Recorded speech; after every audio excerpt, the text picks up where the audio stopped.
Visiting the online video store. Be sure to check out the huge discount. We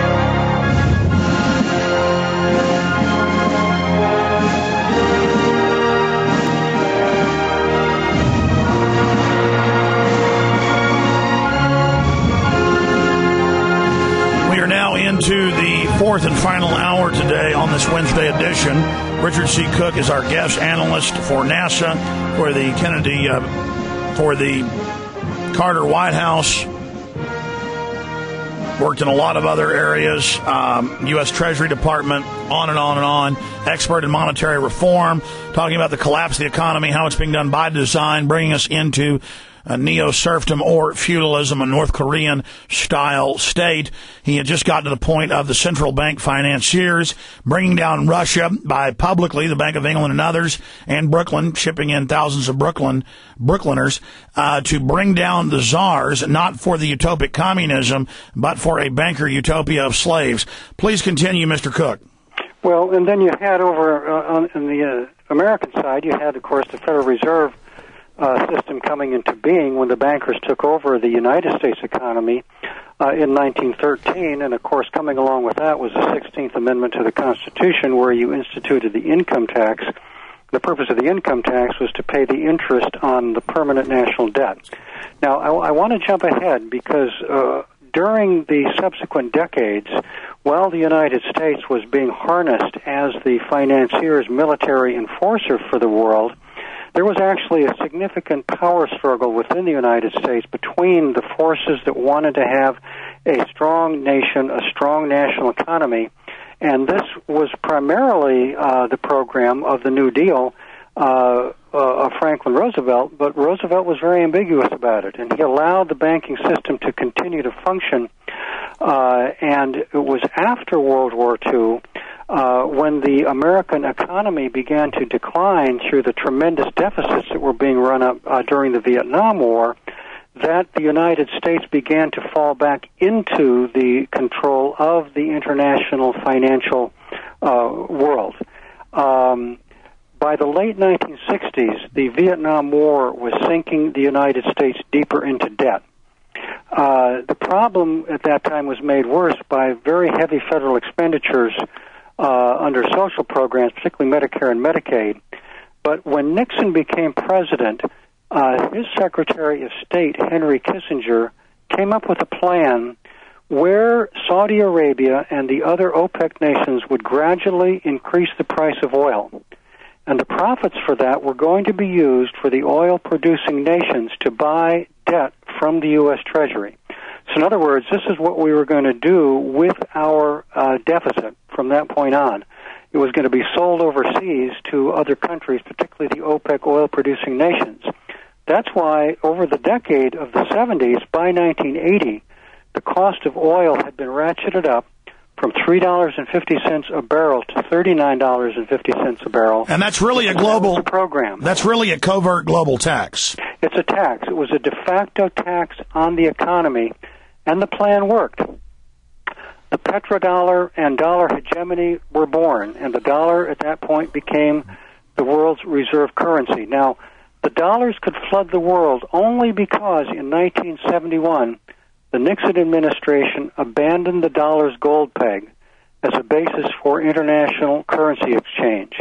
Now, currencies could float freely in the world markets, and so you had a tremendous period of currency speculation and worldwide inflation.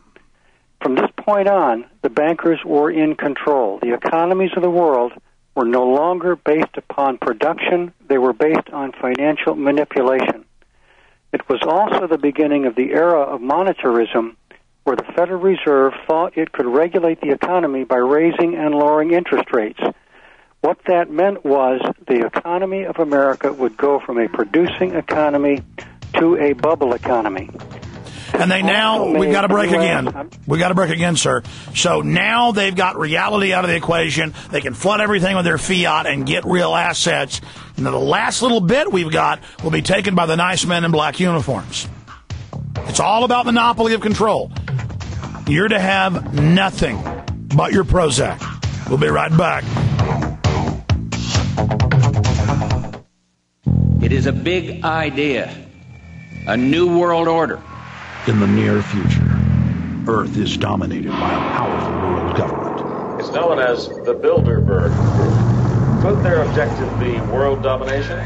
For thousands of years, their dark order grew. Now, as they hail the birth of the New World Order, their great dream of exterminating 80% of humanity is at hand. For the first time in history, the elite's plan for world government is blown wide open. You will learn the secret that drives the entire New World Order agenda. Bilderberg is making great progress toward a world government. Most people have no idea. They're not after money. They have all the money they need. They're after power. That's their aphrodisiac. Order Endgame on DVD at prisonplanet.com or Infowars.com, or watch it online right now at prisonplanet.tv. Endgame, blueprint for global enslavement. You have been warned. Hello, this is Tom with HempUSA.org. Most of you have been hearing my ads for the past few months, and it's no secret that the economy is failing and prices are rising in all sectors. If you've been thinking of a nutrient-dense daily food source and a storable food for yourself and family, the time to act is now. At HempUSA.org, we still believe that food will be your greatest asset in these trying times ahead. Please call 1-908-691-2608 and see what our powder, seeds, and oil can do for you. Beware, be smart, and be ready. Call 908-691-2608 or visit us at hempusa.org. Families need this high-quality natural food source for its low price and long storage shelf life. This incredible food source should be a staple part of your diet every day. Call 908-691-2608 or visit us at hempusa.org today. Wake up, Protestant America. There is an ecumenical movement now being planned to join church and state. This confederation of evangelicals, Catholics, and Protestant denominations will form one huge political voting bloc. Their agenda is enforcement of religious worship and morality by legislation. Our forefathers wrote the Bill of Rights to guarantee all Americans this freedom, liberty of conscience. History and the Bible prove to them that these two systems, church and state, must be kept separate. It must be our love of God and of country that prompts or constrains us. This will change the character, not civil enforcement. From history, we saw that when church and state united, known as Papal Rome, religious intolerance resulted. This union would go directly contrary to the great principles of our nation. America and Papal Rome are uniting in this agenda. Protestant America, awake before it is too late. The prophecies are fast fulfilling. Jesus is coming soon. For free materials, call 888-211-1715 or write The Bible Says, Box 99, Lenore City, Tennessee, 37771. He's the T-Rex of political talk. Alex Jones on the GCN Radio Network.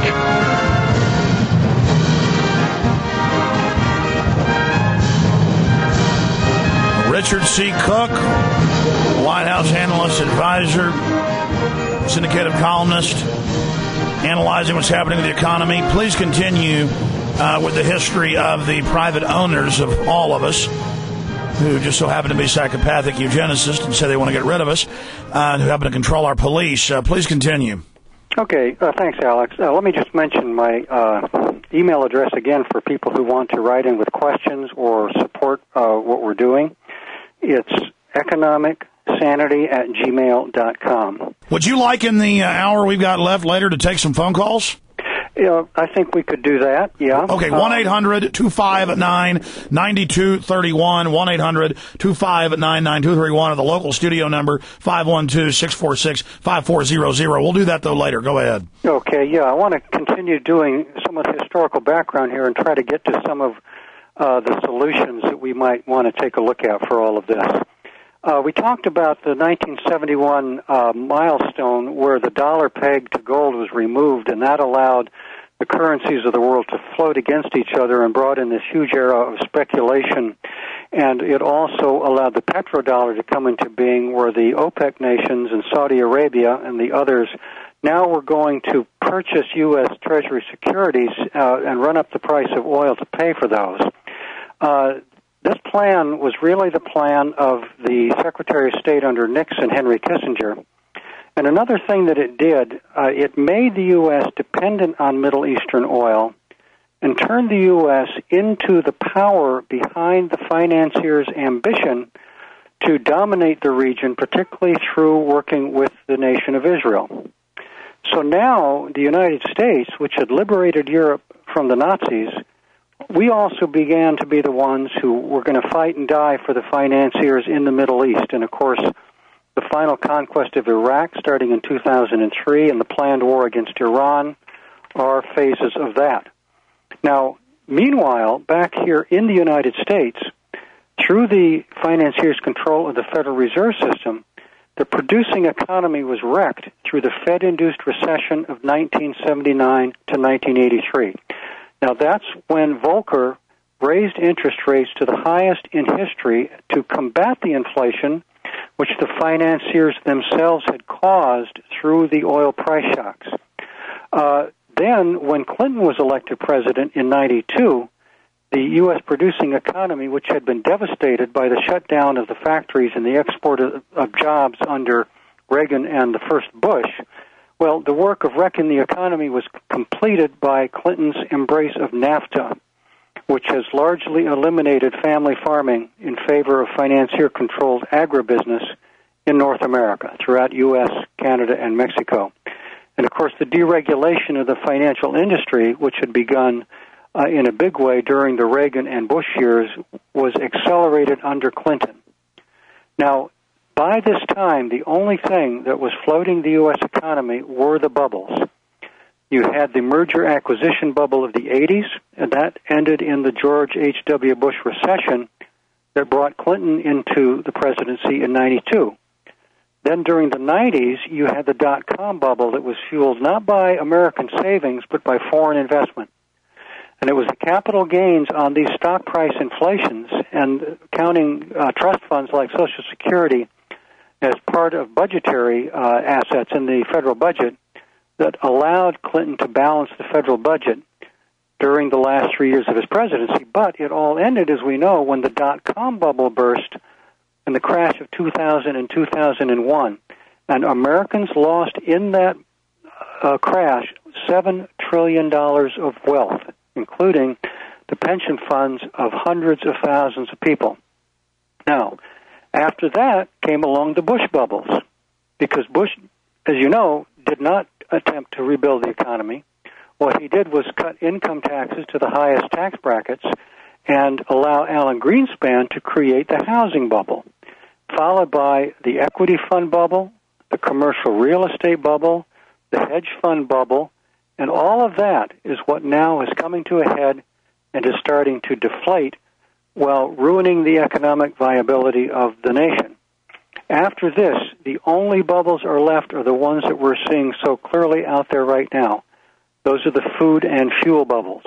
And these are the ones that when they go down are going to take the livelihood of millions, maybe hundreds of millions of people with it. And I would call those hyper-predatory bubbles. That's correct. And that's all that's left because the producing economy can't support the nation anymore. There's nothing left, and these are the last bubbles. This is the predatory system. This is the cannibalistic system. And that's what they've stated. All that's left is war, military, cops, checkpoints, cameras. And I just can't believe this once great nation is just going to be, oh my God. But the people are waking up now like never before. I don't know if they're going to get away with it. I mean, this hellish thing they plan to set up. Well, if we can, what I'd like to do is go through some of what I think are the solutions that we have to start working with. Because we've got to be smart. Okay, solutions are great, and I want to take some time to talk about solutions. We did that yesterday with G. Edward Griffin. My issue here is that the establishment has electronic voting machines that engage in fraud in most of the country.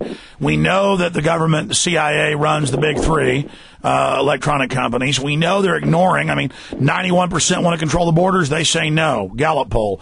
80-something% want to end the war. They say no, it never ends. They just do what they want, when they want, how they want. So it's good to know what monetary solutions are, and I agree with a lot of your ideas. A lot of other experts I interview do as well. It's just that I guess it's important to know who to blame so that as they implode things, I think the solution is, first off, people need to know this was done by design, or the same people that did this will always offer a new solution to the problem they created, which is greater control for them. Well, that's certainly correct, and you can see that in the presidential campaigns. You can see that. You can't see it so much in the McCain campaign because John McCain says everything is just great as it is. But when you get into the solutions being offered by Hillary Clinton, for example, and even to some extent Obama, although I don't think Obama is quite as much a part of that establishment as Hillary Clinton is, yeah, essentially you're saying, put me back, trust us, and we'll fix it for you. Well, yes, that's exactly what I'm saying. Okay, well, I mean, let's go ahead and get into the solutions. I just want to make clear here that they have got us tied down, and it's going to be hard to have these solutions. But I just want to be clear about that. Well, I think that's true, and I guess from my point of view, being someone who's worked in this field, I've tried to get a meeting with Secretary of the Treasury Henry Paulson, and of course have not been granted an audience. But obviously there has to be a political revolution in order to get people into power in the White House who can make a difference and who can bring the reformers in. But that's the problem. It's not. You would think of the word reformer to fix a problem. Nothing's broken. The war on drugs, some more drugs are shipped in by them. They put more of us in their private prisons owned by banks that launder the money. It's not broken. The war on terror is not broken. They mean to stay in Iraq for 100 years. They meant to sow seeds of insurrection, divide the country in 3 parts. It's been a great plan. Mission is accomplished. When Bush said that, he meant it. It's just not the mission we were told. And it's the same thing here. You know, I understand that there are reforms that can pull us out of this. It's not even too late, according to Ron Paul and others. The problem is the establishment isn't going to allow that to happen. They preemptively took over the voting machines in the last 20 years. They preemptively pre-placed and brainwashed police. I mean, they have premeditatedly been really setting all the dominoes up here for a long time. Go ahead. I'm not trying to be negative. I'm just trying to let people assess just how serious it is. I think that's so. Yeah, and I certainly would not argue with that. But if anyone has any hope to try to reform anything, I think we need to realize that all of these manifestations that are going on of terror, of state terror, of internal crackdowns, of internal collapse, all of this is happening because we have a failed economy. And in order to make any progress or any headway at all into getting out of this situation, the economy of the United States has to be rebuilt from the ground up. And there are 3 areas where somebody has got to take responsibility for making changes. And let me tell you what I think those 3 areas are. One is American family farming, because a nation that cannot feed itself cannot exist. Oh, I agree. I think we've got to face that. And get back to self-sufficiency. Those are things we can take on ourselves, yes. There has to be the ability for us to be able to feed ourselves within our own boundaries using our own resources, and we can do that if we set out to do it and if we have the policies in place that can accomplish that. But that's why, so we can have our solution, we've got to block their real ID, their animal ID, their premises ID, which was written by the Big Agra to shut down family farms and ranches, have inspectors on your land, $1,000 a day fines for no reason, absolute bureaucracies of little environmental control freaks running around foaming at the mouth. Yes. Yes, we do. Absolutely. And then we've got to rebuild the infrastructure. Streets, the bridges, the railroad systems, the mass transit systems, and... Continue, sir. And along with that, we've got to rebuild the soft services, the health services, and the educational services, and we've got to be able to do that by controlling the monetary system. So the underlying reform that has to be made is of the monetary system, and that's what I've been arguing now over the last year and a half. Let me just mention Ron Paul. You brought him up. He has made history as the first major presidential candidate ever to call for the abolishment of the Federal Reserve. Yes, we now have those key ideas being introduced. Yeah, and he's absolutely right, and he's done a great service by doing that.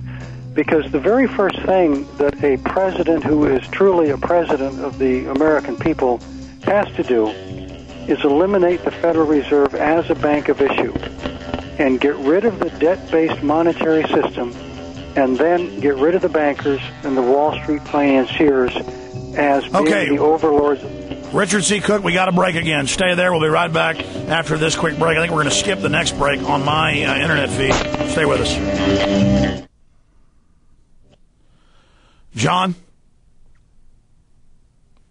Harmon. President of the American people has to do is eliminate the Federal Reserve as a bank of issue and get rid of the debt-based monetary system, and then get rid of the bankers and the Wall Street financiers as being the overlords.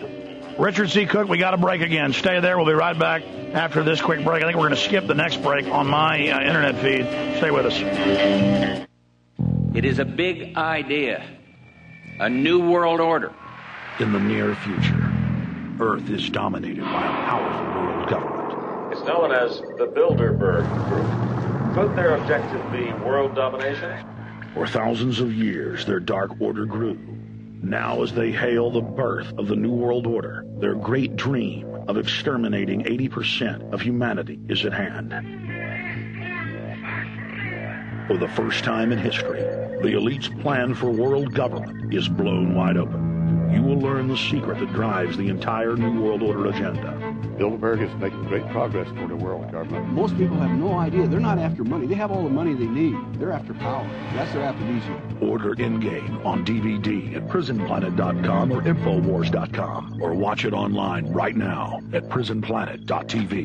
In-game, blueprint for global enslavement. You have been warned. Hey there, this is your radio talking. Have you noticed how every type of gadget these days requires some specific type of battery? It doesn't matter what kind of gadget you're using. We all take different sizes and types of batteries. That's where BatteryStation.com comes in. More like battery heaven. BatteryStation.com has every type of battery you can think of at extreme low prices. BatteryStation.com has your powering needs covered. Whether it's a hard-to-find battery that your local stores don't carry, laptop batteries, computer backup batteries, BatteryStation.com has it all. You'll also find high-tech LED flashlights from Surefire, Streamlight, Pelican, find headlamps, knives, and much more. BatteryStation.com also carries super tough, crush-proof, waterproof, and airtight hard cases for your camera, cell phone, laptop, computer, and more. Be sure to check out all the bulk specials and closeout deals. Visit BatteryStation.com. That's BatteryStation.com, or call 417-257-7799. That's 417-257-7799. Visit BatteryStation.com. That's BatteryStation.com. Our beloved republic is on her knees. The forces of globalism are destroying national sovereignty worldwide. But in liberty's darkest hour, there is hope. For the first time in modern history, the people are beginning to wake up. It is essential that patriots worldwide accelerate their fellow man's understanding of the New World Order master plan. We have a short time frame to fully awaken and energize the people to meet this threat. In the info war, PrisonPlanet.tv is a powerful weapon in the battle to regain our freedom. PrisonPlanet.tv is a vault of forbidden information. All 18 of my documentary films can be downloaded or streamed in super high quality directly to your computer or iPhone and shared with others. Thousands of special video reports, from tainted vaccines to martial law, can be found in this online video library. My weekly news television broadcast, thousands of exclusive audio interviews, and so much more. The InfoWar is waiting for you to set it free. Join PrisonPlanet.tv. Burn the info bombs to disk. Put them on the file-sharing networks. Bring down the New World Order. PrisonPlanet.tv.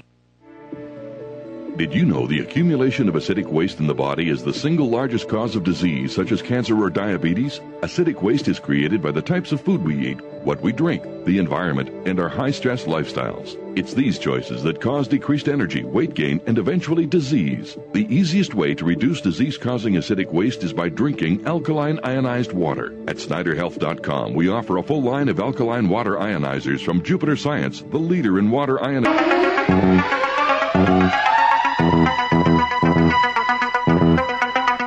Richard C. Cook is our guest. We're going to start taking phone calls coming up in the next segment.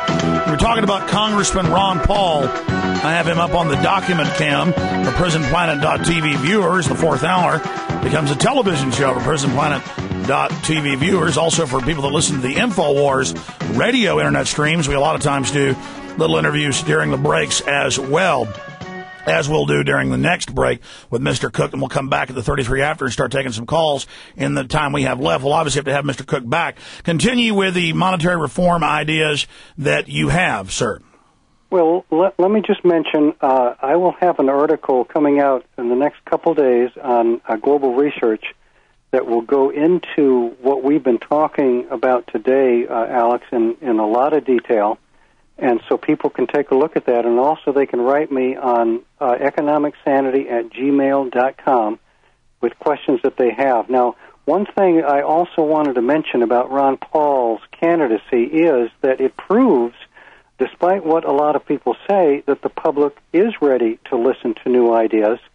But even progressive analysts, including, I have to say, Ralph Nader, who says he's running for president again, are so locked into outmoded concepts that they do not understand, they do not realize that a completely new type of monetary system is needed to really achieve economic democracy. Well, that's because their strategists tell them the public can't grasp it, and so they just go with sound bites themselves. It's all very that is correct. It's all very stagnant. So break down the monetary system. How do we extricate ourselves first out of their control, abolish the Fed? We have to educate people first, so that's happening. Secondarily, then, what system do you like, being a monetary expert with the Treasury Department, working in the White House, being an analyst for NASA, studying this at the White House level? What do you and other experts you confer with? I mean, how would you reverse what we see here? Let me put out a concept first, very briefly, and then I'll give some specific ideas that I and other monetary reformers are promoting. The basic concept that must be understood that people do not understand today, and that I've been writing about now in my writings for the past year and a half, is to look at what is credit. Credit is a power of nature that is truly part of what we call the human commons, the common heritage of mankind. Credit allows a society to create value by using the ability that we have to draw out of our future productivity into what we can create and use today. Now, that sounds complicated. It's a form of leveraging. But what it means is, yes, it's a form of leveraging, but it is a public utility. It is a public utility as water is a public utility or as electricity is a public utility. The management of credit should never be given away or privatized to individuals or corporations who manipulate it for profit. That's what the banks have done, and it is. Well, they've abused the hell out of it. I mean, they've abused just the complete daylights out of it. That's correct. At every single level, aggressively trying to hurt economies, trying to destroy economies, so they can consolidate as a business model stated in their own documents. That is correct, and it's this privatization of credit through the banking systems that has loaded humanity with a tremendous burden of debt. It's made short-term profits the highest priority of everything that's done in a business, and it's made modern industry really as much a curse as it is a blessing. And it's this privatization of credit that has to be changed. So I have, and this is work I've done with a lot of other people who are involved in the monetary reform movement around the world that people really need to become aware of. There are three things that I'm proposing. The first is a guaranteed income, which will be accomplished through what we call the national dividend. Now, you've heard of the Alaska Permanent Fund, where every year, it's every the comprehensive resident of Alaska is given a stipend. Yeah, it's the comprehensive annual financial reports that have trillions of dollars off budget. And so, absolutely, instead of giving all of this investment capital to offshore corporations, take it back over by the government and then have it distributed equally to the population. That's correct. And my estimate, and this is in a global research article I wrote last year, which is called An Emergency Program of Monetary Reform for the United States, calculates the national dividend where we are right now at $12,000 per capita annually. Now, you can compare that to the $600 per person that Bush is about to send you back on your tax rebate. What I'm saying is that a national dividend should amount to, at least at this point, $12,000 per capita annually, and there are a lot of ways to issue that to the population, and I go into some detail on this. Well, it's an absolute fact. I made a film about this 8 years ago. Stay there, sir. We're going to be right back for the main radio listeners. For Infowars.com stream listeners and PrisonPlanet.tv viewers, we're going to go live right now for this 3 minutes and come back and take your calls. The show continues at Infowars.com on those streams. Okay. Continuing with you, Mr. Cook, continue with your solutions. Hello. Yes, Mr. Cook, we're still on air here with part of the audience. This is so important. I'm skipping the break here on the web. Please continue with your monetary solution idea. Now, one of the things I just wanted to mention that if people want to do some research on the source of the national dividend idea, the best source is the teachings of C.H. Douglas, who was the founder of the social credit movement back in the 1920s and 30s. And I have articles on global research that tells about. By the way, the former auditor of the Air Force looked at all this and called for it about 6 years ago. Walter Burian, I'm sure you've heard of him. You know, he really publicized the comprehensive annual financial reports, the double set of books that governments have. Right. Can you give us your take on that?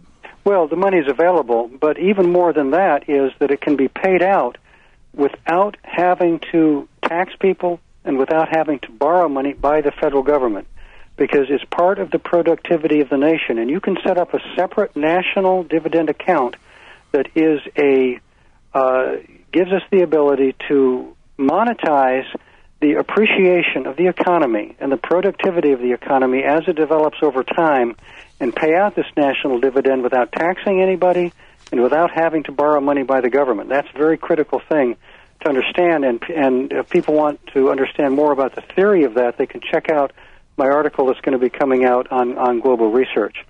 The second thing is that the government needs to go back to spending money directly into circulation as it did with the greenbacks in the 19th century, particularly for infrastructure projects at the federal, state, and local levels.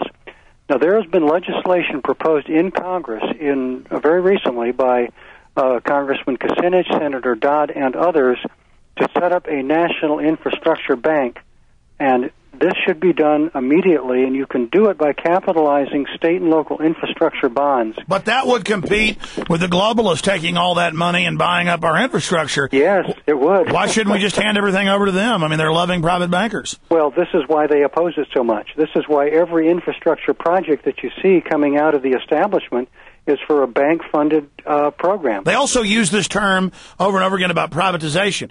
If you have 100 economies and almost 50 of them are corporations, not countries, they're not free market. They're a bunch of pirates with letters of marque from the New World Order just grabbing up everything with our money. Yeah, that's correct, and all of that has to be eliminated. Okay, we're going to go back live for the main radio audience right now. RichardCcook.com is the website. We're going to come back and take some calls right now. Here we go. In fact, John, go ahead and give me some of those callers from the network end. All right, so far I have Lance in Minnesota. Okay. And then Virus in Georgia, both for the guest. Here we go.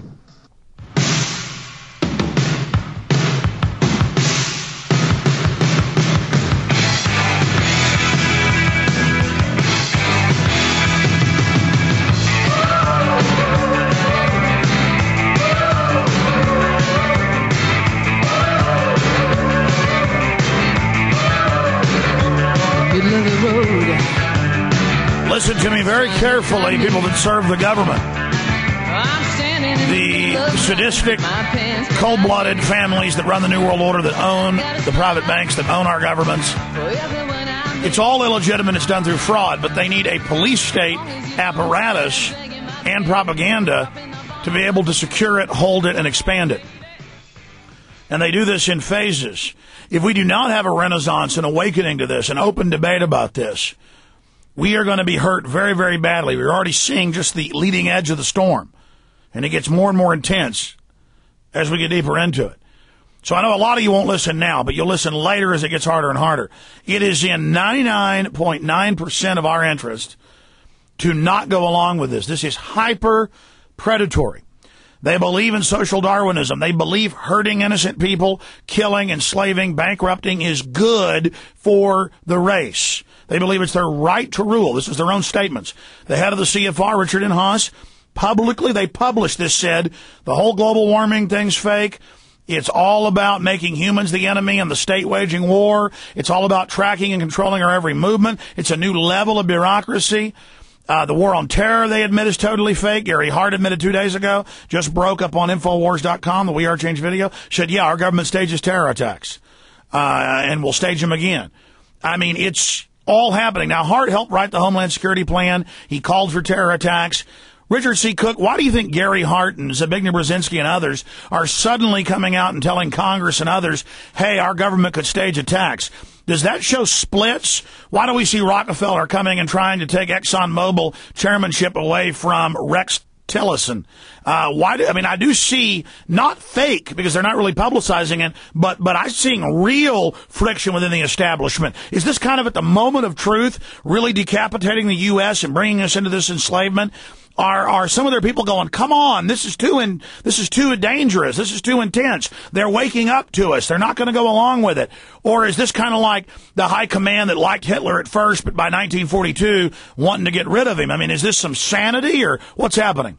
Well, my opinion is that there is some sanity that is creeping in, because a lot of these people, like Brzezinski, for example, really believed that they were going to build a strong America, and that America was going to be the nation that ruled the world, and now America's being dumped in the trash by the international financiers who've used us and abused us and don't need us anymore. We're being taken down deliberately, and so I think some of the people who formerly were part of the problem are realizing they've got to be part of the solution. And I do know, and I can tell you this, having worked in the federal government for 32 years, there are many patriotic Americans who work in the federal government.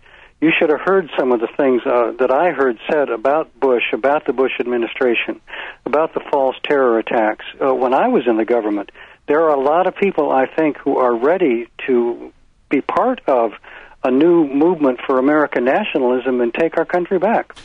Absolutely. That's why we have a lot of friends. That's why I'm still alive. The globalists are not invincible. They have been unified, but now at the moment of truth, there is some rebellion. And so there is a silver lining here. And I want to break it down this way. Andrew Jackson was in his own time. Andrew Jackson did some horrible things in today's perspective, but in his time, from his view, he really thought he was serving the people. He really wouldn't take money from his office. It was manifest destiny. It was survival of the fittest, but he really was believing it was for the greater good of the general public, at least in a subset racially. I'm not defending that, but you have to respect that he really believed what he was doing. This predator class it revels in going after the smart and intelligent. They want to dumb down the mass. They want to carry out dumbing down, disenfranchisement of everyone. And so they sold a lot of hawks in our government that, we're staging attacks and, we're attacking countries, but it's for America.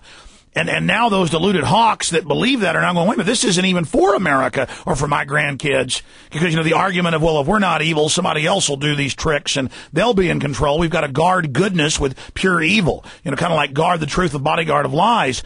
So there's that rationalization. I think they're now figuring out, my God, this is totally nihilistic, and this isn't even what I signed up for.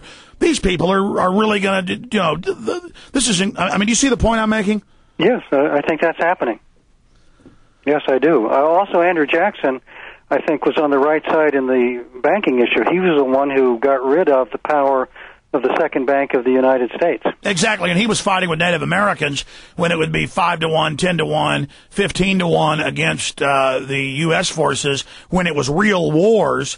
And when they were being overrun and beaten. So it was a thing of, hiring one native group to attack the other. But now it can be seen as, oh my God, he was engaging in genocide when it was really life and death struggle between, Ice Age man and, Ice Age Asians that had come over into, North America and then into Mesoamerica. And we can certainly in hindsight look at what happened, but, Hollywood image is the 1880s, the final extermination, the final tracking down. And I think that's wrong. But we can see where the eugenics idea then comes out of that, and now it's just being used as a tool of statecraft and mind control. But I digress. Let's take some calls here. Let's go ahead and talk to first up Lance in Montana. Lance, you're on the air. Go ahead. Yeah, I just have one quick question for Mr. Cook. What would you suggest to people that have 401ks and retirement accounts? Would you suggest that they pull them out or let them ride? Well, let me say, first of all, I'm not a licensed financial counselor, so I can't give individual advice. And a lot of people write to me about that. I think you should just do your own analysis, and you should base it on a worst-case scenario. Now, of course, they're floating the stock market, and the reason they're floating the stock market is because the financiers have so much money in it, and so much of the money in the stock market rides on investments in China. That's a huge part of what is keeping the stock market over the 12,000 level. It's because the American people can't buy that stuff and can't pay for it. So as far as what your investments are concerned, all I can say is get a good counselor, take a worst-case scenario, and go from there. Okay, thank you much. Absolutely, yeah. Get out of debt, have storable food, try to have a place to boogie out to.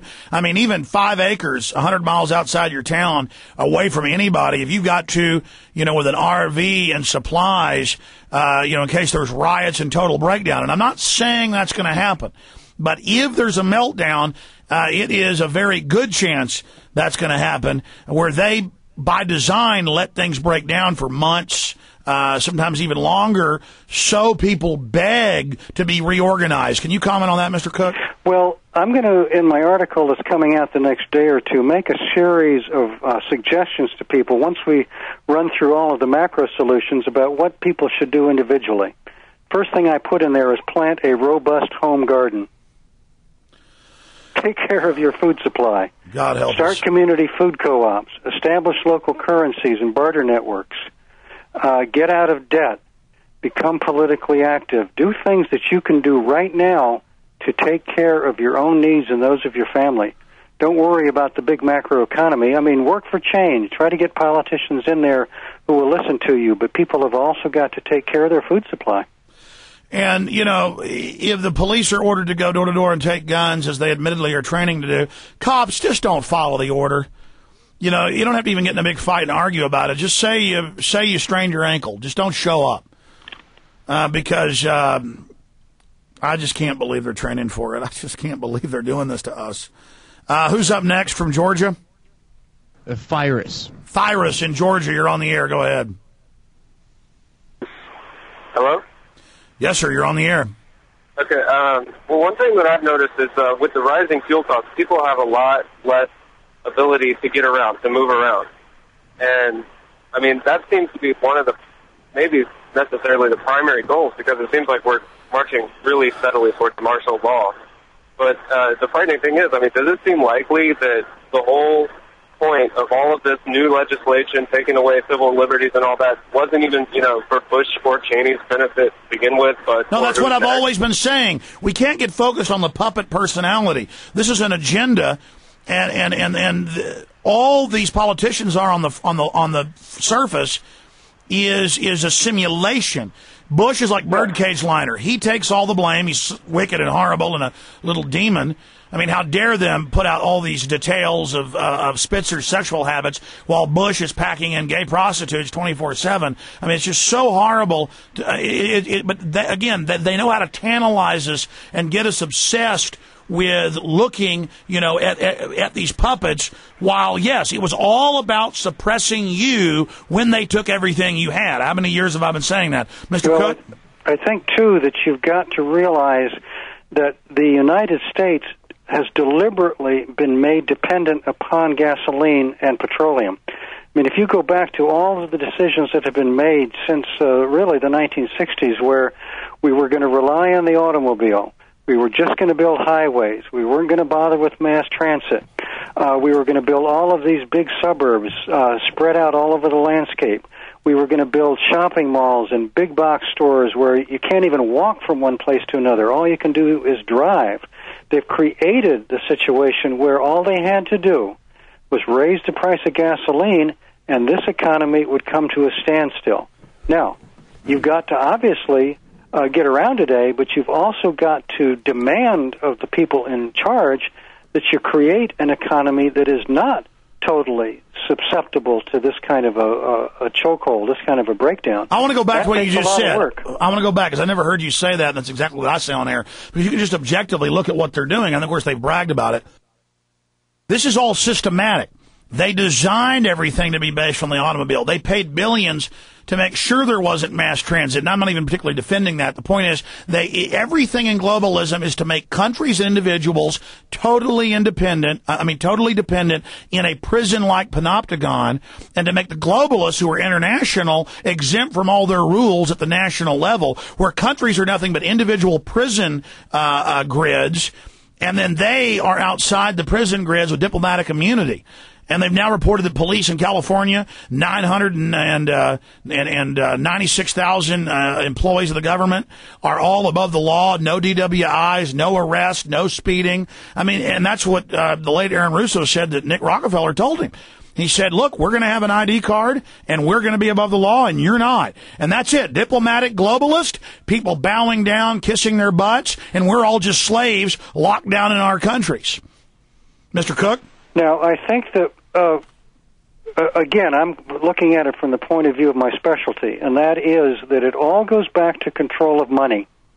And the control of money that they rely on and the ability to produce debt is all based upon what we call the privately controlled fractional reserve banking system, where the banks have the ability Fiat to simply make up credit, create money out of thin air, and then lend it to you and put you into debt to pay them back by your labor that's extended over your lifetime. And again, that's another factor that has to be changed. Anything else, Cyrus? Yeah, one more thing. I mean, I've heard rumors about, how it's possible that this legislation is trying to bring about some sort of, their belief of Armageddon or whatever. And, listen, that's a front. They act like they're evangelicals. They act like, and they manipulate, the poor, right-wing Christians who aren't even really right-wing to think that open borders, gun control is conservative. I mean, when you get down to it, they're into occultism. They're into New Age. They're mainly in the Republican Guild. It's like a club. It's like a homosexual guild. And that's kind of a rite of passage into their gang. Actually, a lot of gangs are like that. And so it's kind of a front. And then, they have Christians saying, praise God, it's Armageddon. We want to make Jesus come. And so there's a right-wing cult they're controlling, but it's only a subset. You want to comment on that, Mr. Cook? Well, I think that there's a lot of this secrecy and a lot of this clubism, if you will, that certainly is going on. But again, from my point of view, we've got to realize that it rests upon their ability to control money and their ability to create money out of the banking system. You take that away, how many of these people could go to work and earn an honest living? Well, not very many of them could, because they're living as parasites off of the producing system. We have to take back the whole system of credit creation and bring that back into the control of our elected democracy. Well, I want to be clear, though, about this in our republic, is that it's killing the goose that lays the golden eggs, but they're so greedy, they don't even want that goose to have a life. They'd rather have a dead goose and have the only golden eggs that were laid than have golden eggs laid that somebody else might get their hands on. It is a total religion of control freak behavior, where they don't care if we all live in slums and are being euthanized. They don't care if we're starving to death. As long as they're in armored citadels with guys in black uniforms following their orders, it's about having total control, because psychopaths gravitate towards law enforcement, politics, and power. Normal people get a modicum of power and then aren't hungry anymore. It's only the mentally ill that crave control and domination.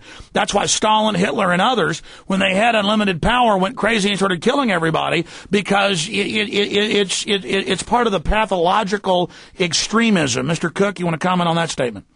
Well, I think that's so. But again, it's my own view that we have to understand what to put into place to replace all of that. You can't fight something unless you have knowledge of what it should be like. And so, again, going back to the fractional reserve banking system, in the monetary reform movement, we believe that the government should be the ones who are lending to the banks, and that we should be, as a people, the beneficiaries of the proceeds of that type of lending and then use that to pay for legitimate government expenditures. Exactly. A fiat currency for us. I actually disagree with Paul who wants gold because the bankers own all the gold. They can corner the market on it, but that's a better system than what we have now, which is total fiat. I agree. Use the power of fiat currency, but have it be public, be educated about it, have public debates about whether we want to inflate, deflate, or keep the same, and use that. It is a powerful engine, and I actually agree with you. I think we should use it. Yeah, and let me just put a figure out there, which is one that I'm going to put out on Global Research when this article comes out in the next day or two. My own estimate is that if we could implement these kind of reforms, we could eliminate 3/4 or more of the current tax burden that our economy is subject to, and that we could, by taking control of currency issuance, by taking control of the ability to create a national dividend, we can get rid of the 16th Amendment to the Constitution and the direct income tax altogether. There's one other thing that I want to mention that we can do right now that would take away a lot of the power of the financial manipulators, and that would be to outlaw all leveraged banking based upon speculation.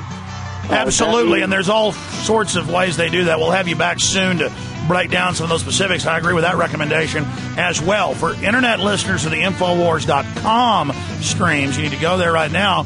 We're going to do this 3-minute break. We're going to do an interview right now because this is so important. And then we're going to come back and talk to Dan in Texas and Phoenix and Atlanta, maybe a few more. All right, interview continues at Infowars.com.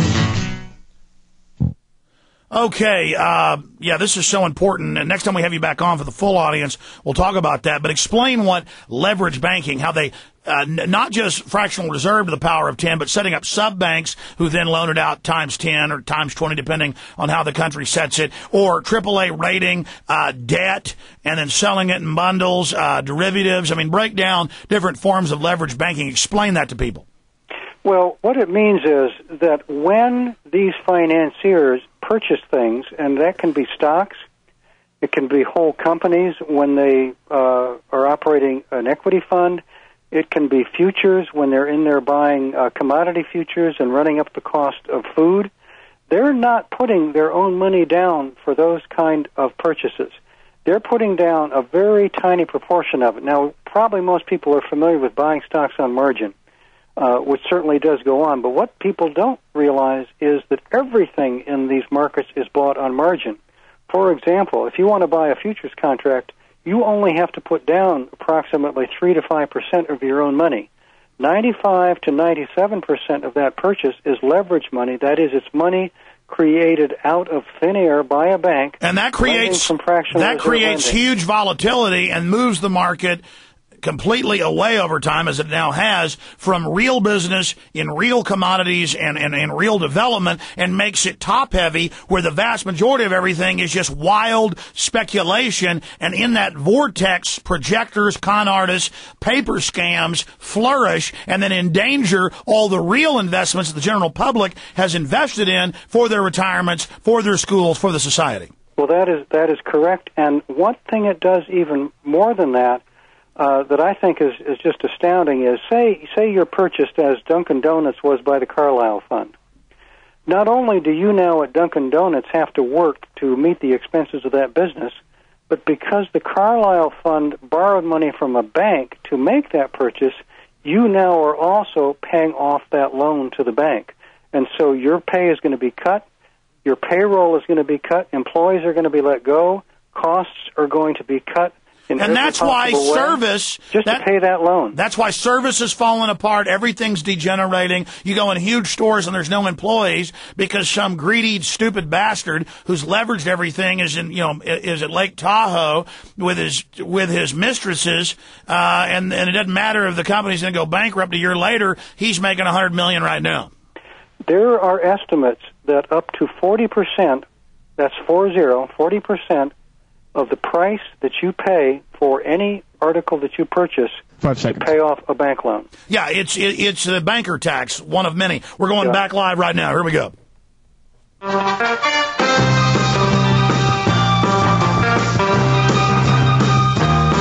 criminals criminals are scared. They know they've raped you hard, and the real raping is about to begin.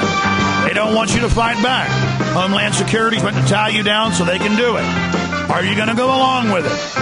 And are our police in history going to be known as Nazis, as Soviets, as scum? Or will you join us and not go along with this criminality? RichardCook.com, works in the Carter White House, analyst for NASA, Department of the Treasury, very intelligent. Look forward to having him back up for another 2 hours in the near future. Take 2 final calls right now. Dan in Texas, you're on the air worldwide. Go ahead, you're on the air, Dan. All right, yeah, I was calling in. Basically, I'm a fan of Mr. Cook. I saw the Challenger Revealed book up here. It looks like a great read. My question for Mr. Cook is, basically, what do you think, as far as the economy, we do about slimeballs, degenerates, who would love to make a penny off of the tragedy of September 11th, and lives of loose change like Alex Jones and Jason Burmese? What would you, hey, listen, I appreciate you calling, sir. You can call me back when I'm just taking calls, and we can do that. What do you do about slime balls that make money? Obviously, I need to make money to be able to defend ourselves, sue people that slander us, pay my employees, and so I can live comfortably and take care of my family. I make films. I go out and shoot interviews like anybody else who has a political view, and then I make them free and advertise they're free on the web, and then I'm bad when I am at higher standards than anyone else. So people can go to your website. Yeah, absolutely. Please go to Infowars.com. In fact, listen, I appreciate your call. I'm going to say this to you, Dan. In fact, I didn't plug the videos today. I should have. I'm going to take time out right now. I didn't want to cut into Mr. Cook's time. Actually, we need more capital. People would think we just need to work from a ditch with a tin can and a string here. I don't plug my videos enough. Buy all the books and videos we have. Give us donations if you'd like. Support us. I want to get a bigger office, hire more people, do more stories, support more activist groups. The asinine statement. I bring on all these other activist groups and tell you to support them when I'm not getting any gain from it. This is about survival. Let me give you a tip, sir. I didn't do 9 hours of radio yesterday because I want dirty money. I'm trying to tell my wife we're not evacuating the country. I'm trying to face my possible imprisonment or death. I'm living in the real world. And then you say, what do you do about scumbags that profit from 9/11?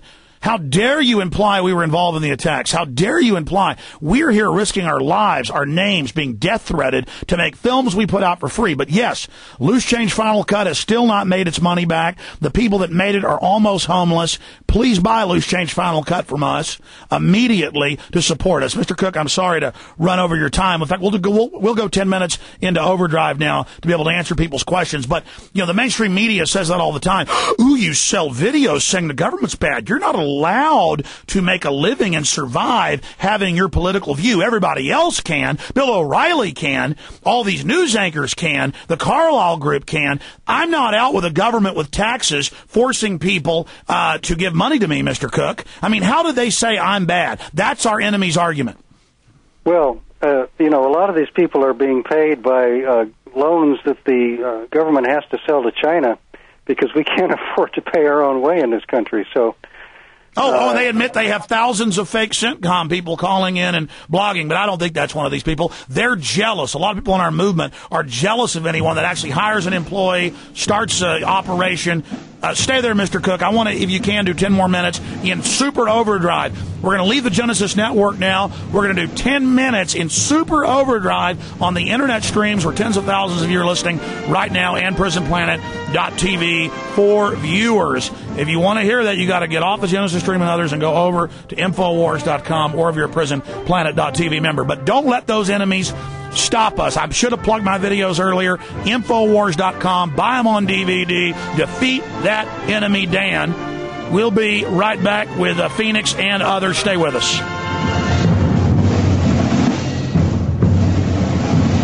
Okay, we're going to call the guest back right now. John. Thank you for listening to GC. John. Okay, we'll disconnect him. Will I am... my board op down here is I am correct. Just get Mr. Cook's number. Tell him we're calling him in 2 minutes. Okay, I'll do that. Thanks a lot, my friend. No problem. See you tomorrow. Okay, everybody getting the behind the scenes here. Plan for taking back our government. We will do that now. Yeah, I wish I had more time with that caller. We're going to take a few more calls from Mr. Cook, but it is such a asinine argument. Let's not deal with where there are bombs in Building 7. Let's not deal with how they're building FEMA camps, and it's in the major paper, and congressmen are coming out and saying 9/11 was an inside job. Let's talk about how it's bad. Let's talk about how it's a bad thing for me to be able to buy a $800 microphone so the audio's good to you. Let's have. How do you think the government takes our money and uses it to attack us and wage war on us? Wage war on us. And then I'm here making films that actually, in many cases, lose money. I use advertising money that comes from the radio to pay for them. I put them on the Google video for free. We have a prisonplanet.tv if you want to pay 15 cents so we can pay for the bandwidth to get it to you in high quality. We tell you to make copies of the DVDs. And then we're bad. But the government can put out its 9/11 Commission report, pure lies, and sell it for $15. I mean, it's intellectually bankrupt. And actually, I should focus more on... Do we get Mr. Cook back? I should focus more on monetary things. So I'm having to look at a bigger office right now and thinking, do we have the money? We're going into a recession, depression. I need to hire more people, more video, more web, reaching more people. We're on the cutting edge of fighting the New World Order. And I think, oh, God, I don't want to have to sit here and plug a bunch of sponsors and money grub. But you know what? I am. Because you don't like it, CENTCOM. I am. In fact, I want listeners right now to go to Infowars.com and buy all the books and videos. You know why? Because I want to hire more people and do a better job and get better cameras, and I want to give these employees out here bonuses. I want to take care of them and their families because I enjoy that. So you fail, you lose again, New World Order. Let's go back to Mr. Cook and take a few final calls. RichardCCook.com. Richard C. Cook is our guest. Let's go to Phoenix in Atlanta. You're on the air, Phoenix. Oh, hello? Yes, go ahead. Well, the first thing I want to say is wow to that dude. I mean, oh my God. I mean, wow. I just want to say that, I'm not familiar with you, Mr. Cook. I've listened to your show, Alex. The only thing you can tell a person like him is that, I love you, dude. Despite what you feel, despite what you believe, I love you, dude. It's okay if you got negative energy or whatever. Everything's coming down around us. We're facing total depression. Yeah. They're building FEMA camps, and this guy says you shouldn't make films. Yeah. I have a First Amendment right to make films and put them out. Okay, that's right. And I'm trying to save this country. Alex, and the thing is, don't fret about him. You know what I'm saying? If you are doing what's in your heart, then don't fret about him. We create our reality. That's this. No, I know that. Do you have any questions for Richard C. Cook? I didn't mean to get us to break it off. No, I just wanted to know, the reason I called was because you said that Aaron Russo is dead. Is that true? Yes, Aaron Russo died. Aaron Russo died last August. Passed away.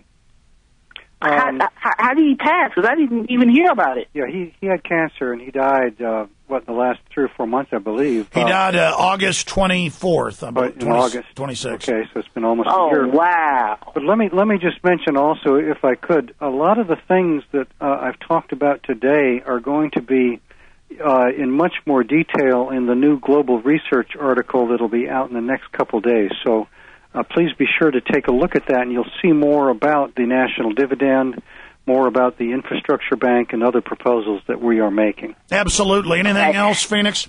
Okay, and one more thing, and this is just going for the future. I am a budding filmmaker, so I might want to, I wanted to be able to get in contact with you later because it's in the beginning stages right now, but I want to get back in contact with you later because I want to use you a little bit in the film, and then that way you can, make some money, too, and stuff I don't like care. that. No, that's fine. I'll let everybody use small clips of my films. It's fair use anyways. I appreciate your call. Let me be clear here, too. It's just like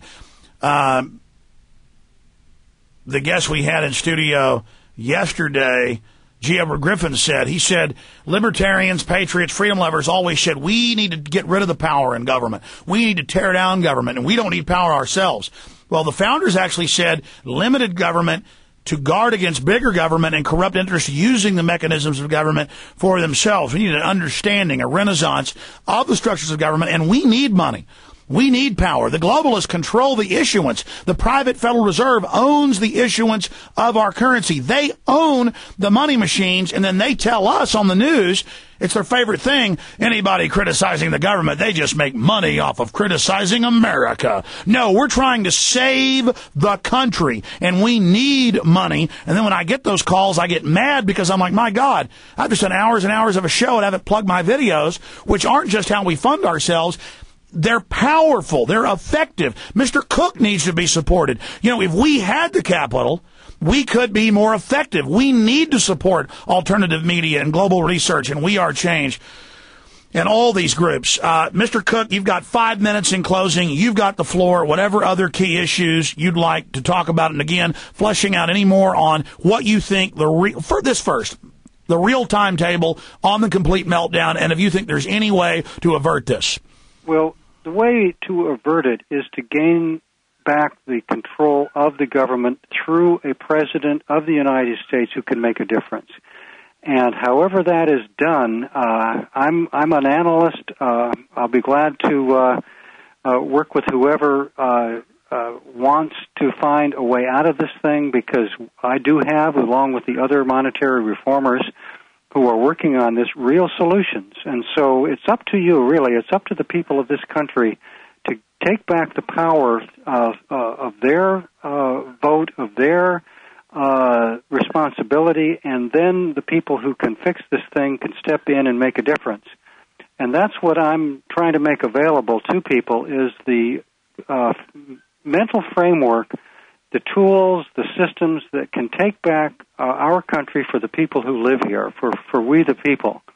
And that is something that we all have to take responsibility for, and we have to do it right now, because there's no more time, really. The time has come when we go one way or the other. And the way I think we should go is back to a United States that we care about, that we love, and where the government works for us, and the government becomes something that we, the people, can work through to make ourselves fully responsible and fully productive and fully caring about each other and about our country.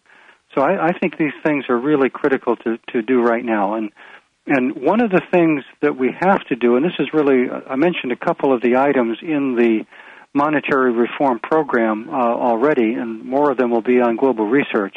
But we need to get rid of the $50 trillion of existing debt that the bankers are holding over us. That entire $50 trillion needs to be restructured. It needs to be written off where it can be written off. Because it is fraudulent. Well, expanding on that, a question I want to throw out at you.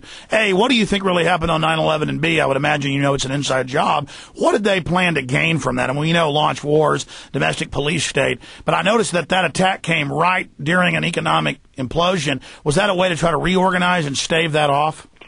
Well, 9/11... and this is the way that I characterize it, and it'll be mentioned in my article tomorrow. 9/11 was the pretext for pulling plans off the shelf to accomplish the military conquest of the Middle East. And I believe, and I also say this in the article, that the Project for a New American Century, which was really the ideological framework that 9/11 came out of and the invasion of the Middle East came out of, I characterize that as a Trojan horse, because I think the United States was tricked into sending our treasure, our young people into the Middle East, because they knew that this was going to bankrupt our country, and this was going to be the last thing we did for the financiers before we were dumped in the trash. And that's a triple blood-sucking. Yeah, everything they do is about squeezing the last, the exsanguination, the sucking of the juices, because they shipped our industry overseas. They gave us a sprawling infrastructure based on oil. They're now countering with a global tax on the oil that they've engineered in the name of saving the earth and the deadly carbon dioxide, almost as deadly as water, the hydrogen dioxide. So we have all of this going on, and not only does it bankrupt us, it's then no bid contracts, $15 million for a $100 blue tarp. So they also get to engorge themselves on all that real capital, then invest it before it's devalued, and then give us endless taxes to pay off the leveraging in the bankruptcy. It's just order out of chaos. Our country was betrayed.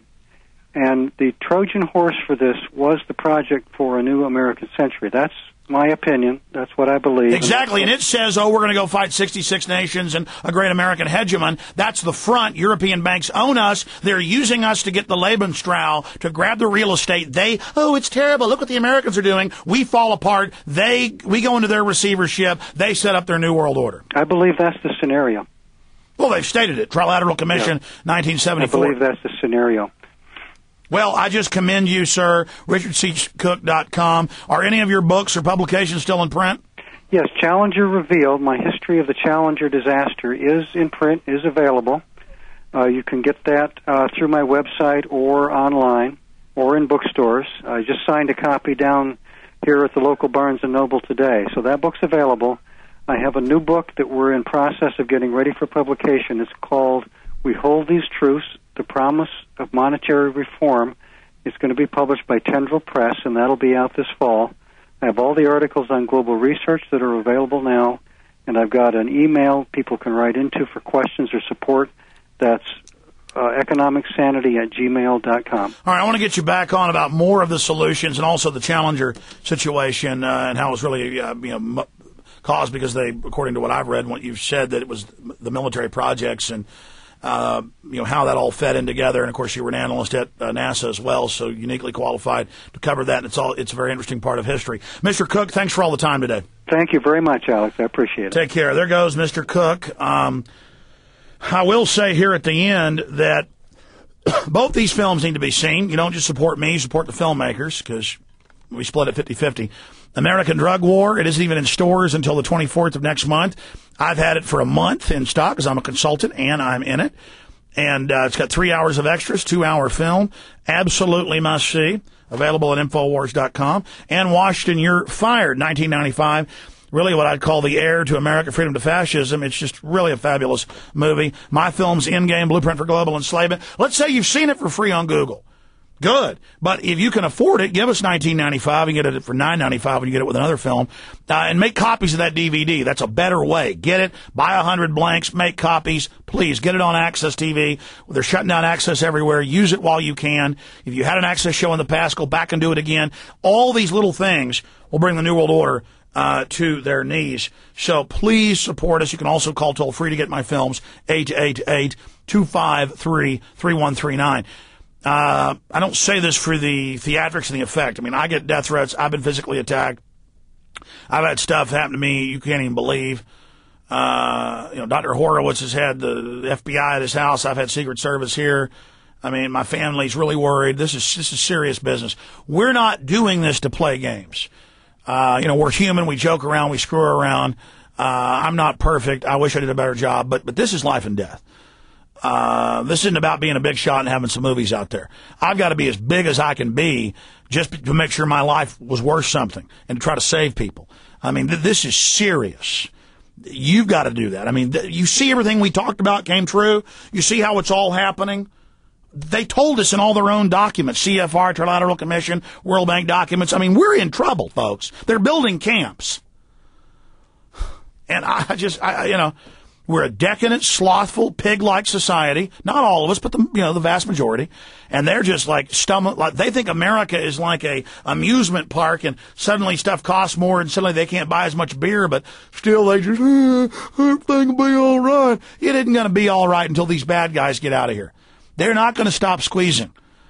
I mean, they want to hurt you. They're into that. You understand? There's bad men. You understand? No, you don't know history. Well, I know most of you do, but our viewers do, but a lot of you new people watching, giggling on YouTube and stuff. I remember a year ago writing articles for PrisonPlanet.com and Infowars.com, people on the dig comments and on the message board going, you piece of trash, liar, lying about the dollar, lying about the war costing too much, lying, trying to bring down our nation. Our Federal Reserve cares, George Bush cares, you liberal trash. people to counter them. No, they don't believe in left and right. No. This is a military consolidation. This is conquest by an elite. Shut up, commie.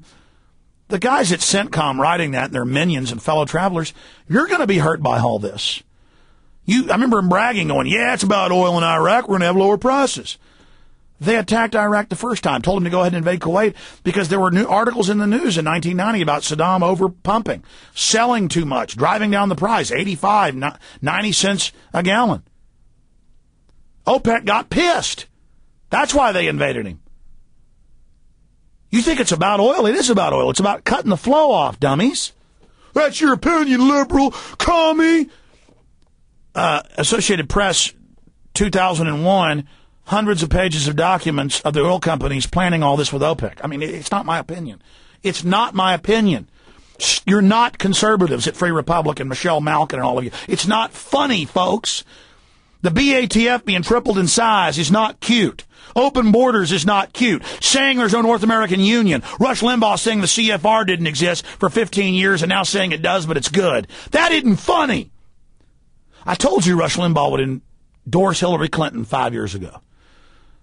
Not because he wants to screw up the nomination. Watch what happens with this election. Watch how you get taken. No, he did that because he's published by the CFR, his books. He did that because Roger Ailes is advising and at the highest levels running the Hillary campaign with Rupert Murdoch. And then it came out in the news after I said it. But you're not going to figure that out till it's too late, are you? You're never going to figure any of it out. You don't want to. You want to lose. You want to lose your family. You want to lose your bank account. And you want to just keep kissing the ass of these scumbags. I'm out of time. God bless you all. Retransmission at Infowars.com. The same stream you're listening to, we are about to go right into the 15 minutes into the first hour. Amazing show. If you missed any of it, please get this out to everybody. I want to beat these people. I want to win. God bless you all. See you back live tomorrow, 11 a.m. to 3 p.m. Central Standard Time. I only did 4 hours and 15 minutes of radio today, not 9 hours. So this is an easy day for me. Bye-bye.